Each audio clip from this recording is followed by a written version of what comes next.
الحمد لله الذي فضل بعضنا على بعض رزقا أشهد أن لا إله إلا الله وحده لا شريك له وأشهد أن محمدا عبده ورسوله صلى الله عليه وسلم لا نبي بعده سبحانك لا علم لنا إلا ما علمتنا إنك أنت العليم الحكيم. Hadirin wal hadirat, sedang jamaah salat zuhur yang dimuliakan oleh Allah Subhanahu wa taala.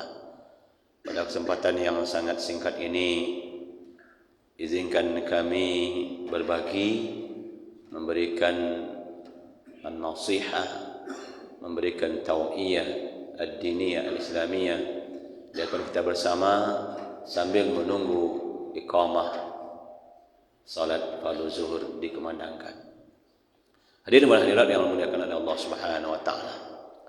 Sejatinya ketika kita melakukan amal, ibadah dan segala bentuk ketaatan dan kebaikan, itu bila kita lakukan memenuhi syarat ikhlas dan sesuai ketentuan syariat, pasti diterima oleh Allah Subhanahu wa taala. Dan Allah berikan ganjaran berlipat ganda, tidak satu ya, paling sedikit itu dikali 10, satu kebaikan dikali 10. Apakah hanya sampai di situ? Ternyata tidak. Ganjaran pahala atau kebaikan yang sudah kita buat itu di sisi Allah itu dipelihara seperti seseorang memelihara hewan ternak. Awalnya cuma 2 ekor betina jantan, kemudian lama-kelamaan hamil, melahirkan, anaknya besar lagi, hamil lagi, melahirkan, beranak pinak dia. Begitulah pahala kita di sisi Allah. Jadi kalau kita dulu berumur misalnya pas awal balik itu 15 tahun, ada kebaikan yang kita buat dari 15 tahun ke 60 tahun, itu ada 45 tahun pahala itu ada di sisi Allah. Dan selama itu Allah kembang biakkan sama seperti orang berhewan ternak itu. Begitulah bentuk takrim, kemuliaan dan apresiasi penghargaan yang Allah berikan kepada orang yang berbuat baik. Dan itu semua nanti terakumulasi dengan amalan-amalan yang lain yang sudah dicatat oleh malaikat, dan akan kita mulai dapatkan manfaatnya ketika kita berada di alam kubur. Puncak kita membutuhkan amal kebaikan itu nanti ketika kita berada di mahkamah Allah Subhanahu wa taala. Pertanyaannya, apakah benar-benar amal kita itu terpelihara sampai saat kita butuhkan? Apakah ganjaran-ganjaran pahala yang selama ini sudah tertulis tak bisa dihapus, tak bisa di-cancel oleh malaikat? Atau bisa sehingga nanti kita menjadi orang-orang yang gigit jari, orang-orang yang muflis, bangkrut di hadapan Allah Subhanahu wa taala.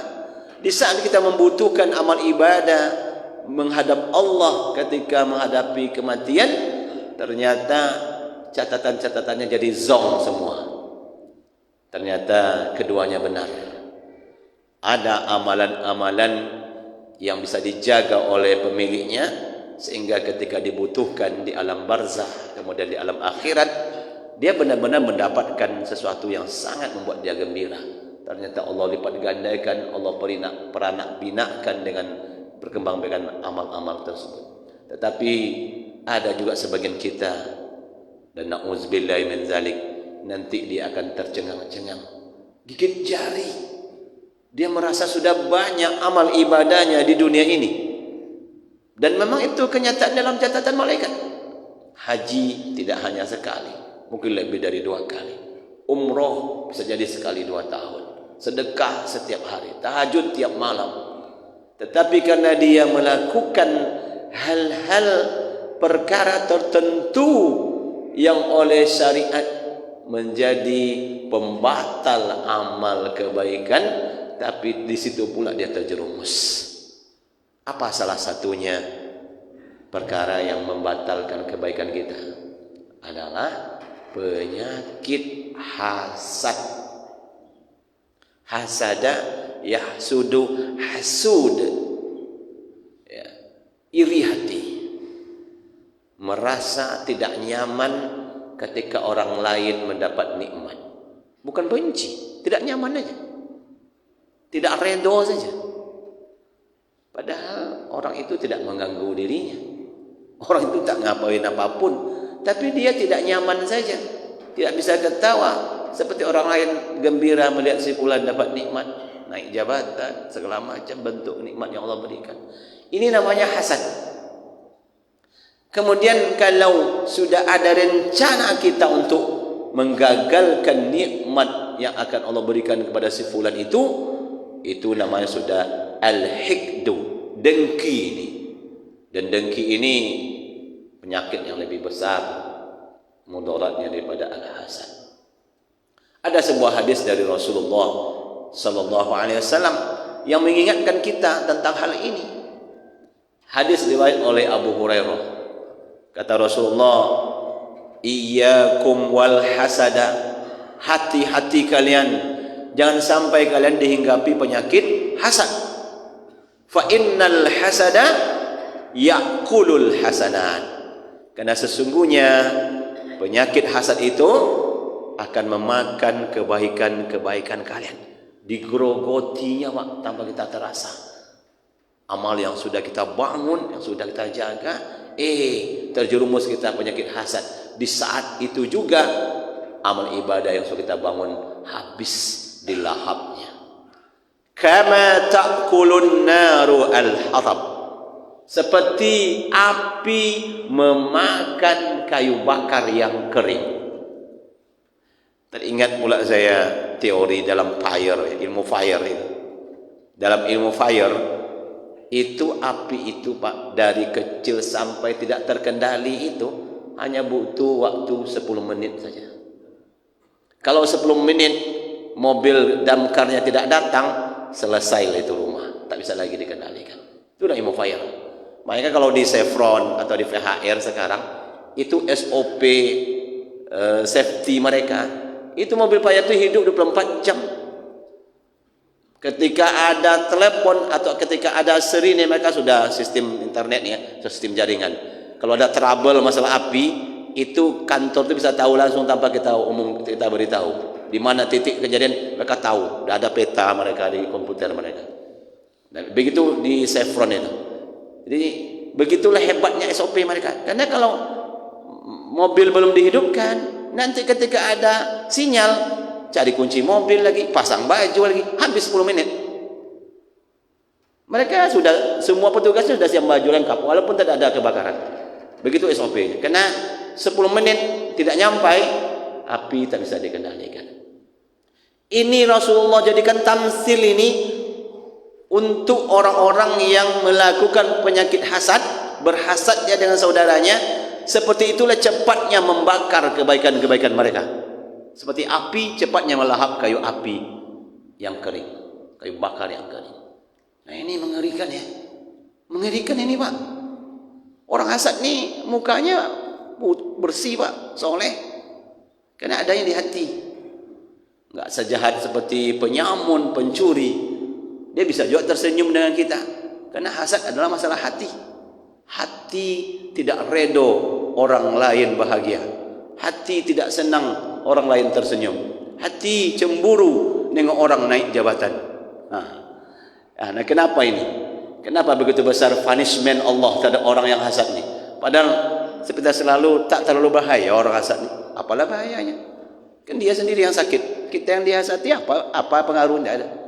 Atau dia juga jumpa masih salam cipika-cipiki sama kita. Nah, coba kita renungkan. Kenapa begitu besarnya hukuman yang Allah berikan kepada orang yang hasad ini? Ada apa dengan hasad? Setelah kita coba analisa, Bapak Ibu sekalian, memang luar biasa.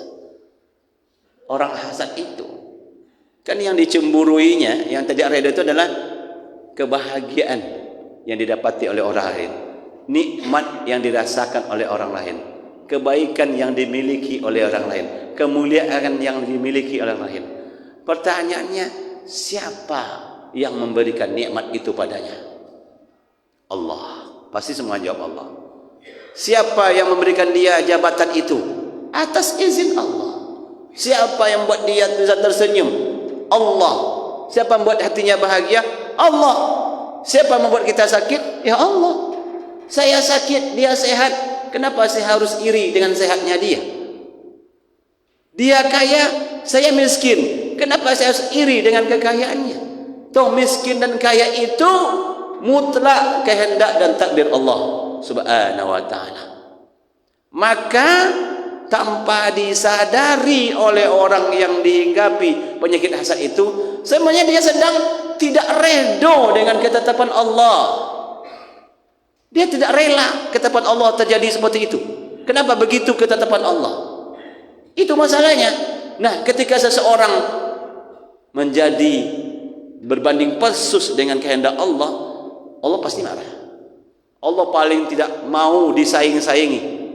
Allah tidak paling mau diatur-atur. Ingat ketika malaikat komplain tentang penciptaan Adam. Bagaimana Allah, kalau bolehlah kita katakan, curangnya untuk menengokkan marahnya sama malaikat. Diajarnya Nabi Adam dulu semua-semuanya, lalu dipanggilnya malaikat. Kan curang. Secara kasar kan curang itu. Malaikat gak diajar. Adam diajarnya semua nama dulu. Setelah itu diujinya di halayak ramai. Curang gak tuh Pak? Curang pada dasarnya. Tapi kita tidak berhak katakan curang kepada Allah. Begitulah tanda Allah itu tidak redo kalau dikomplain-komplain tentang kehendaknya. Orang yang hasad tanpa dia sadari tidak redo dengan takdir Allah pada dirinya dan pada orang yang dia hasadinya. Bagaimana marah Allah kalau kita tidak redo dengan takdirnya? Simak hadis qudsi. Ada hadis qudsi. Dan ini benar-benar Allah luar biasa marahnya. Man lam yarda bi qismati wa qada'i fakhruj min ardi, kata Allah. Siapa yang tidak redo dengan bagaimana aku membagikan rezeki kepada makhluk ini, termasuk kepada manusia, tidak redo dia. Kenapa dia kaya, saya miskin? Kenapa dia sehat, saya sakit? Itu kan rezeki itu. Tidak redo kita. Wa qada'i, dan tidak redo dengan ketetapanku. Fakhruj min ardi. Keluar dari bumiku, kata Allah. Masya Allah. Kita disuruh diusir oleh Allah dari bumi ini, Pak. Cukup itu tidak? Wabtaghi ilahan ghairi. Cari Tuhan selain aku. Kebayang enggak kalau kita marah sama anak? Kalau kita jewer, tempeleng, kita lecut betisnya, masih biasa itu Pak. Tapi kalau sudah kita bilang, mulai hari ini kau tinggalkan rumah ini dan jangan lagi anggap aku sebagai ayahmu. Pergi kau. Ada marah di atas itu lagi? Enggak ada. Enggak ada lagi. Kalau sudah itu diucapkan oleh ibu atau ayah kita, selesai masalah itu Pak. Tidak mungkin. Tidak ada sebesar zarah sayang sama kita lagi itu. Tapi kalau masih ditempelengnya, masih tidak dikasihnya kita jajan, masih biasa itu. Tapi kalau sudah diusir dari rumah, lalu dibilangnya, jangan kau anggap lagi aku ayahmu, selesai sudah. Apa mau diulang lagi? Tidak ada lagi puncak marah. Allah juga begitu kepada orang-orang yang tidak redo dengan takdir. Ya, nah itulah sepele nampaknya hasad itu dan hampir menghinggapi kadang semua orang. Tapi ternyata hakikatnya adalah orang-orang yang tidak redo dengan ketetapan Allah. Yang kedua alasannya apa? Itu tak cocok dengan nilai persaudaraan sesama muslim. Kita ini kan bersaudara. Dia happy, kita seharusnya bersyukur saudara kita happy. Dia sedih, kita juga harus bersedih. Lalu kenapa bersaing? Lalu kenapa cemburu? Lalu kenapa iri hati? Mana ukhuwah Islamiyahnya? Wala tahasadu wala tadabaru wala tabaghadu, kata Rasulullah. Jangan kalian saling menghasati, jangan kalian saling membelakangi, jangan kalian saling membenci. Wala tanabazu, jangan saling mengolok-olokkan. Wa kunu ibadallahi ikhwana. Jadilah kalian sama muslim ni hamba-hamba Allah yang bersaudara. Kalau kita hasad sama saudara kita, berarti kita sudah melanggar kode etik persaudaraan sesama muslim itu sendiri. Nah ini kan juga dosa-dosa yang besar ini. Ya, menghancurkan persaudaraan itu dosa yang sangat besar. Kira-kira inilah alasan kenapa hasad itu bisa menghanguskan kebaikan-kebaikan yang kita sudah lakukan. Padahal mungkin kita begitu pede lah bahasanya, enggak nanti di akhirat melenggang aja kita lagi. Rasanya dunia rasanya sangat taat kita. Dari kecil kita sholat, bahkan tak pernah kita melakukan dosa. Tapi ketika hasad hinggap dalam diri kita, sekejap saja amal kita habis dilalapnya. Seperti api yang melalap kayu bakar yang kering. Mudah-mudahan ini bisa menjadi renungan buat kita. Jadi amal itu tidak hanya sekedar rajin dilakukan, tapi harus kita juga harus waspada, selalu menjaganya.